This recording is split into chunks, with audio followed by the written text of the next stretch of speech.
Welcome to our Fox 11 Newsroom hangout here on Google+. And joining me is Jason Silva. Silva. Where is my notes? Oh my gosh, I am thrown off by your beautiful Spanish there. Okay, Jason Silva. And we are going to be talking about the show that is on Nat Geo called Brain Games, That's right? That's right. So I want to know all about that. And Okay. Kim is like clapping her hands. So quickly, let's talk about that, and then we can get into Absolutely your growing up years.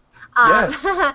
So Brain Games. Brain Games. So Brain Games is a pop science series that uses interactive experiments, these kind of perceptual tricks, brain hacks, so to speak.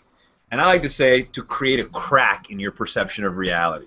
So we use these games to trip people out, to make them realize that what you see is not always what you get. That your brain takes limited information from the world and does its best to make guesstimations about reality. Are you talking about like looking at a block of numbers and then finding a pattern of some sort? That could be some of the stuff. I mean, okay. we do visual optical illusions. We do hacks that play with how your brain perceives time. We do stuff that shows you how marketers persuade your brain. We do priming, which is we can like make suggestions to tell you what you're going to see, and then you end up seeing what we tell you to see and not what's really there. Like all sorts of little tricks that basically showcase the ways in which your brain has these kind of limited, hardwired limitations. Basically. It's interesting how easily manipulated our brains can be. Yes, like, even though the brain is the most complicated object in the universe, it's surprisingly easy to fool. That's like the ultimate kind of irony right there. And look what best matches your outfit right now. Check it out. Ooh. Have you had one of these already? Speaking glass. of brain games. What a trip. Have you tried these on yet? Oh, I tried them on once, and I actually think that this is the beginning of the future. You know, this is the moment when augmented reality becomes like a real thing. When the virtual world and the real world become fully blended into one, seamless, like.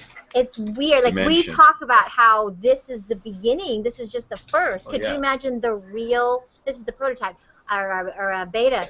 Can you imagine the real one would just be stuff we stick in our ear or put in under our skin? But here, let me turn it on for you. Is it on?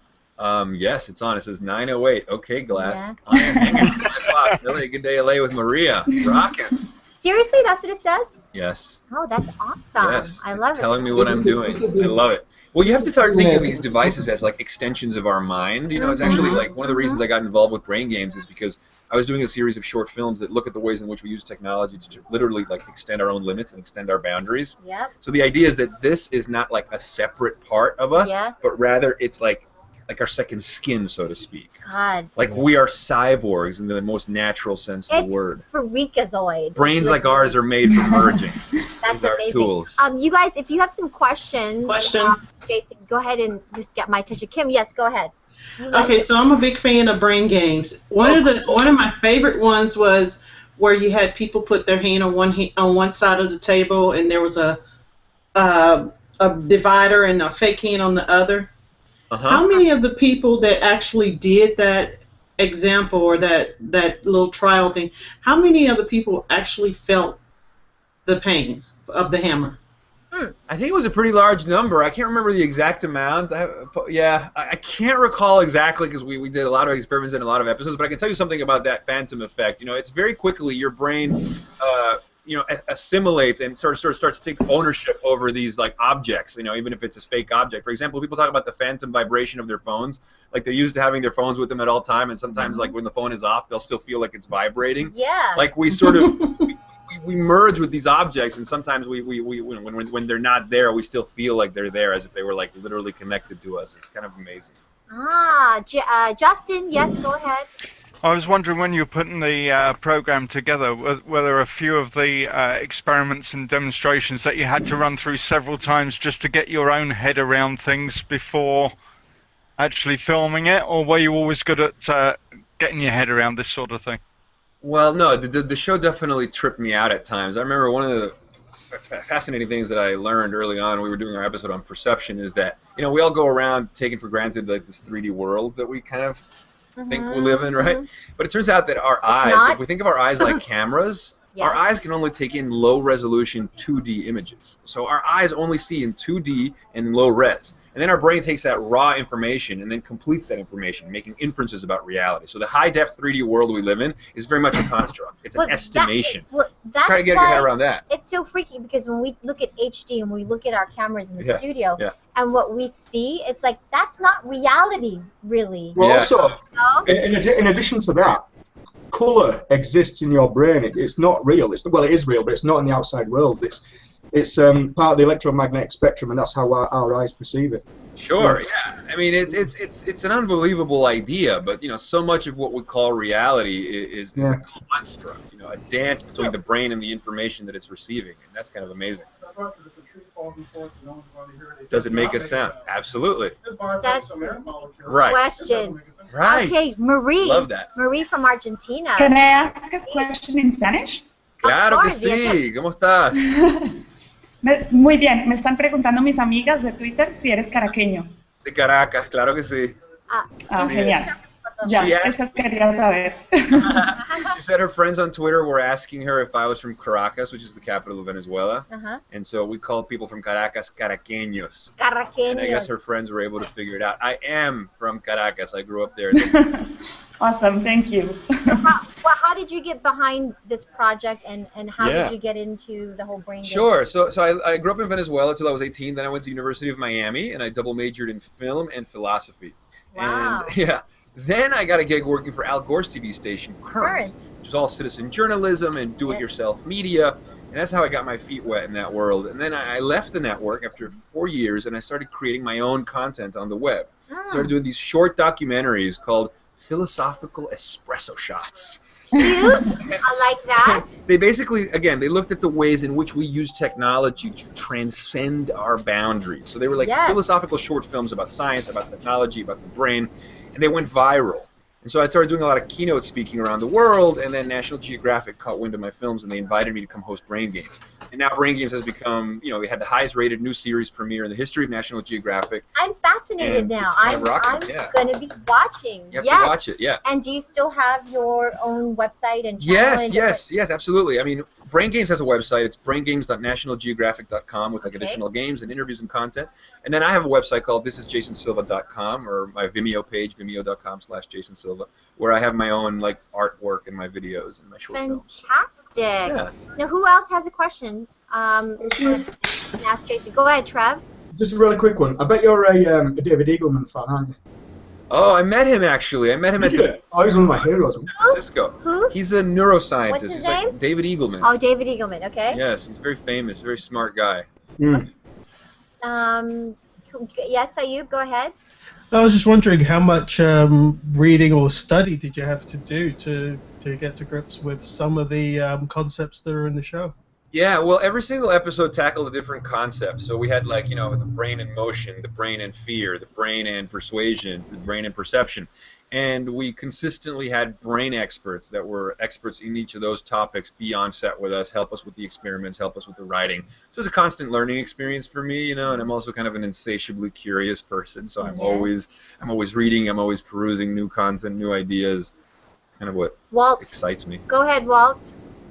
Yeah, I just wanted to know, considering the philosophical background and then putting that into such a wide spectrum where you're looking at the brain in so many different ways, how far are you taking this? I'm talking personally. I know from a journalistic point of view, you're there and you're hosting and going through. But on a personal level, you must be just blowing your mind with all this stuff. I am. Carl Sagan coined the term wonder junkie to describe this insatiable addiction to the sublime and that reverential awe when you just look at existence, naked existence and all its mysteries and all its marvels. And I think that for me, I think learning about the brain in a very kind of scientific way is just meat for my own philosophical ruminations later. So it's what can I learn from science that I can then contemplate philosophically? Because that's my big thing is it's kind of the poetry of science and the poetry of technology. You guys should check out my short videos. Watch Brain Games, but then if you want to go deeper into my philosophical stuff, also watch my videos online. Just my Vimeo page or I'm YouTube.com. intrigued now too. Trav, yes, go ahead. Well, just one thing I want to say is anybody who quotes Carl Sagan has just instantly got me as a fan. You're you're just won me over. And secondly, I don't have a TV, so where can I watch? So if you don't have a TV, then go to braingames.nationalgeographic.com for the brain game stuff, because we want you to know about that show as well. But obviously, if you only have the internet, then yeah, go to youtube.com/shotsofawe. That's where I have my videos. Nice one. Blow your mind, and then tweet me and tell me what you think. I'm at Jason Silva. Glad you know. Jason Silva. Okay. That's awesome. Do you know Russell? I will Brand? look for you on Twitter. I've never met him, although I've seen him at a couple. I come out of some clubs. You'd be kind of cool to sit down and chit chat with. That's so funny you say that. I think we need to make that happen because I'm a big fan of his stream of consciousness. He would meld right into your philosophical. I think we'd have some fun. You're a futurist as well. Nice one. Yeah, you're so cool. I'm just interested in the brain, back to your... Me too. I got to let you go, I know, but the whole brain thing and, the medical part of it and how we get, Alzheimer's and all that kind of stuff. I mean, this all has to be related. Oh, absolutely. Well, the good thing is that the technologies that we use to observe the brain are getting exponentially more powerful. Yes. So, fMRI machines, fMRI scans, these are doubling in capability every single year. That's the thing about technology is it evolves exponentially. So we're able to make 10,000 years of progress in 10 years, which is kind of incredible. And I think increasingly, you have Obama's brain mapping initiative. You have Europe spending $1 billion to reverse engineer the brain. Can we create a digital brain, like a consciousness that's not biological? God. And whether that's the end of the human epoch. Oh my goodness. Oh my gosh. You're Maria, one question. Yes, Trev. Yes, go. Okay, what do you think about the? Because I presume by saying that you're a proponent of the singularity. Then what do you think Ray Kurzweil? I'm Mr. Singularity. Okay, me too, man. Yes, all of my short films are about singularity. I even throw in a little bit of singularity into brain games when I can. Yeah, I'm all about it, dude. Trav, you got to get on Twitter now. Evolutionary process. Right. Ayub, yes, did you want to add? I just wanted to ask about your degree. You did film and philosophy, which seems like it should go together, but not at first glance. How much of the philosophy that you're studying has been either proved or disproved with the brain games? Look at my shirt, by the way. It says the singularity is near. Oh, that's right. Oh, nice. Fantastic shirt. There's my Bible. Well, look, a lot of the philosophy. Oh, sweet, man. You guys got to check out. Trey was in hog heaven. I need to write that down. Wait, before you go, go ahead. Go on. The singularity is near. You guys got to check out the Imaginary Foundation. They make these amazing T-shirts with cosmic singularity type designs that I love. But anyway. Philosophy classes in college, a lot of them were interesting. A lot of them were not. I've always been a bigger fan of philosophical thinkers, even if they're not the classical philosophers. So I really love Terence McKenna. I really love Timothy Leary. I like Ray Kurzweil. I like a guy called Eric Davis who wrote a book called Technosis, which I recommend to you guys. But yeah, I like the cyberdelic philosophers. These are the guys that combine sort of psychedelic insights with cybernetic thinking. Called the cyberdelics. People like Timothy Leary, who used to say that computers were the literalization of the psychedelic dream of mind expansion. We use our technologies to expand our minds. And that was the 1960s counterculture dream of doing that with drugs. Now we're doing it with technology. So, cyberdelic thinkers. Can I just say again, for all you kids watching and everybody, smart is sexy. Totally. That is so hot. He's been talking. Can we get a picture? Can we get a picture before he goes? Yes. Can we take a quick photo with you before you go? You guys, okay, Should I take the glasses off? Silva. No, leave them on. Okay, I'll leave them on. Yeah. Okay. Yes. Okay, here we go. 1, Ready? 2. Wait. 1, 2, 3. Cheers. Yay! Jason, you've just won a massive fan of yours within 3 minutes, man. You've done really well there. Dude, thanks a lot, man. Make that too. Check out my videos online. Check out Brain Games, and also if you guys are familiar with the Joe Rogan podcast, yes, I'm gonna be on Joe Rogan podcast today, this afternoon. Awesome. Which I've already been a couple times, but that's been some of the most fun I've had. So stay tuned for that. Now, do you live nice. here? I'm in New York. You're in New York.